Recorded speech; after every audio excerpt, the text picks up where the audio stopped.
Crowds in Bucharest cheered as centrist Nicusor Dan won Romania's presidential election Sunday.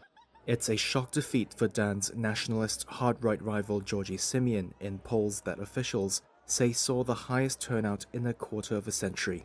Official results say Dan, a pro-EU candidate, gained 54% of votes cast in nearly all polling stations, but he'd been trailing Simion until recent days. Simion is a Trump admirer and a Eurosceptic wanting to end military aid for Ukraine. However, Dan, a 55-year-old mathematician who was mayor of Bucharest, made a last-minute dash to the top. He'd campaigned on a pledge to fight rampant corruption and to keep up support for Ukraine, where Romania has played an important role in logistics. He spoke after his victory. Elections are about community. In today's elections, a community of Romanians who want a profound change in Romania won. A community that wants the proper functioning of the government institutions. A community that wants a reduction of corruption. A community that wants a prosperous economy.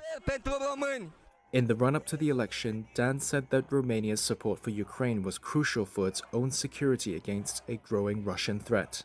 Simion conceded defeat in a social media post, hours after claiming what he called a clear victory. He said he and his party will remain an important and significant part of Romanian society. Simion got the most votes in the first round of voting 2 weeks ago, scoring 41% of the ballots. Sunday's election took place nearly 6 months after an initial ballot was cancelled in December.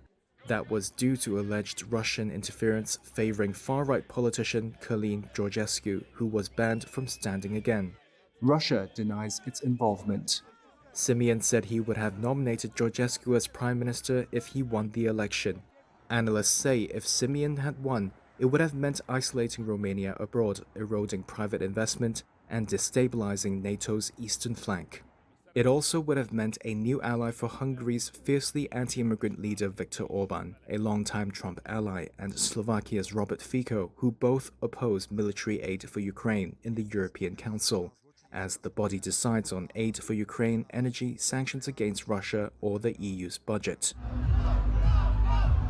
Romania's voting took place just as neighboring Poland carried out its first round of presidential elections. Their liberal frontrunner Rafał Trzaskowski edged ahead of right-wing candidate Karol Nawrocki. Both elections are being closely watched across Europe, amid concern more Europeans are supporting Trump-like politics due to popular anger over migration and cost of living, eroding unity on the continent over how to deal with Russia.